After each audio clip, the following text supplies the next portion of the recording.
Hey everybody, happy Wednesday. I couldn't film a video last night, sorry about that. I was knocked out and dead asleep on the couch at like 9:30 last night because I started a new medication that makes me really tired. But luckily I'm not as tired today, so that's good. But this week we're talking about transition, and I guess I'll just sort of go through my transition so far and also what I want for the future. Um, so I officially started socially transitioning um, like April 2nd, 2012. So about a year and a few months ago.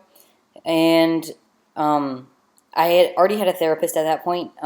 I've had a therapist for 4 years now for separate reasons, for depression and anxiety and things like that. But she also happens to be pretty much the only therapist who will see trans youth in my entire city, or central Indiana, I guess. So that is really awesome that I just happened to have already been seeing her, because then I already had a relationship established and I just had to come out, and she didn't try to blame it on anything else or any other issue that we hadn't worked through or anything. So after, well, we decided that, well, she decided, I guess, that we were going to follow the standards of care because that's kind of how things are done. And so she said I'd have to wait 6 months before I could get on T, which sucked. But then I did that, so I waited 6 months, and I saw her, and I was out at school and everything like that. But then I actually had to find a doctor for T, and that was a lot harder than we thought, because at this point I wasn't 18 yet, and so I was still a minor, and lots of people won't, even if they see trans adults, won't let trans youth go on T for some reason, I don't know. So I actually didn't even get to see a doctor until February, which was, way too long, and it totally sucked. I had to wait, that's like 10 months instead of 6 months. But I finally did, and the doctor is absolutely great. And if you live in Indiana, I can give you her information if you want, so that you can see her, because she's fabulous. But at this point I was 18, so I don't know if she sees youth, but she does see adults. And she's very trans sensitive, and she knows what she's doing, so that's good. And I wanted to go on T, obviously, and one sort of problem with that is that I have a horrible needle phobia. Like, I have anxiety attacks every time I, have to get a shot or something, and, go into a panic attack and have paralysis and things like that. So I desperately wanted not to do injections. And actually, she found a way to do topical gel T, and normally that's like $300 a month. But luckily she had like a sort of coupon sponsor thing, like they were giving away stuff. So now it's only $25 a month for the first 2 years, and by then hopefully I'll have figured out my needle phobia and can do injections, because they're much cheaper. So then she actually sent me away with a prescription for T, and didn't make me come back or do any lab work or anything, or have blood drawn yet. So it was awesome.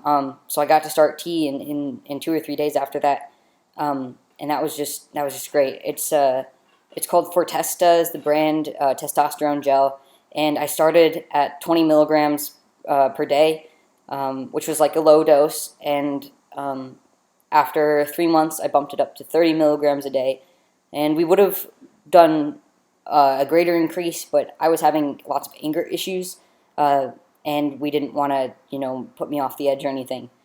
So I guess I'll talk a little bit about changes on T. I also have a transition blog if anyone's interested. It's Warren Isaacs Transition.tumblr.com. I'll put a link in the description. But basically the first thing I noticed was actually my voice. And I'd had blood work done, I guess about a year and a half ago now, that basically said I had way abnormally high levels of testosterone of both the male hormones for a female-bodied person. And so I think that had something to do with the T working a lot faster than it usually does, because I did start noticing voice changes after about a month. And you can read more about that on my blog. But so I had voice changes. I've had an increase in hair, especially on my legs, and lots of acne, and my skin's a little bit oilier. And the acne is not on my face, luckily, it's on my back, but it's like covering my back, and it's really annoying. And obviously voice changes. The way that worked, I do like to sing. I'm not great or anything, but I do like it, and so I sing every day in the car and stuff. So I noticed immediately when my upper range kind of just completely disappeared after about a month, and even it like got smaller and smaller and smaller as time went on, and now I like don't even have it anymore. And my voice is obviously much more resonant, which I really like. And after about 6 or 7 weeks on T, I started passing more because of my voice, because my voice was male sounding. My face shape has started changing a bit, and there's been some like body fat redistribution a little bit. It's starting to migrate more toward my stomach belt area than my thighs or my rest of me, or hips, I guess. Then my arm, like muscle definition has really increased. I've always worked out and always lifted weights, but after starting T, it's been much easier to build muscle, and I've moved up weights a lot faster than I normally would, and you can see my muscles more clearly, so that's really cool, and I like that a lot. And yeah, I'm sure there's a bunch of other stuff.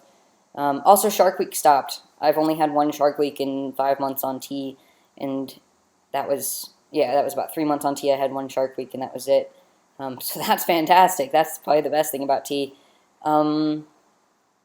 But yeah, so that's all I can think of for now, as of changes on testosterone.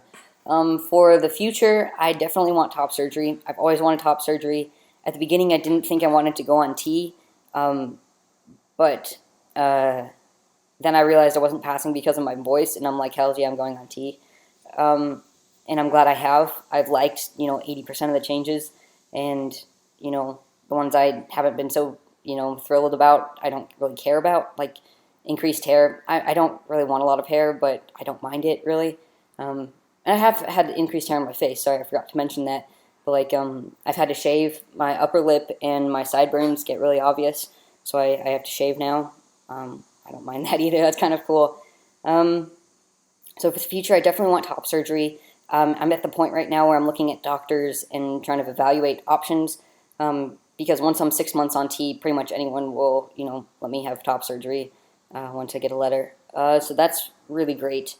And it's really hard for me to research surgery because I'm very about, like, needles and knives, and or not knives themselves, but like cutting people open, I guess. That just like really bothers me, and so I don't like reading the descriptions of like the surgeries. Like, double incision is when they cut here, and I'm just like, I don't want to know, and I'm just like, I wish someone else would just like decide everything for me, and then I just go in and they knock me out, and I have whatever surgery they're gonna do, and then I come out and I have a flat chest. Like, that's all I want. But I have to go through with all the stuff first. So I'm looking at that right now. And I guess bottom surgery, I should mention, I don't really want bottom surgery. Mostly because I don't want any surgery I don't have to have, and I don't have tons of dysphoria down there, so I realize that might shift after I have top surgery. But I guess we'll see what happens. But as of now, I have no intention of having bottom surgery. So yeah, and so I've completely socially transitioned, and I'm starting medically transition, and I think that's it. And wow, this was my longest video. Alright, so I will go now, and I will see all of you next week. Bye!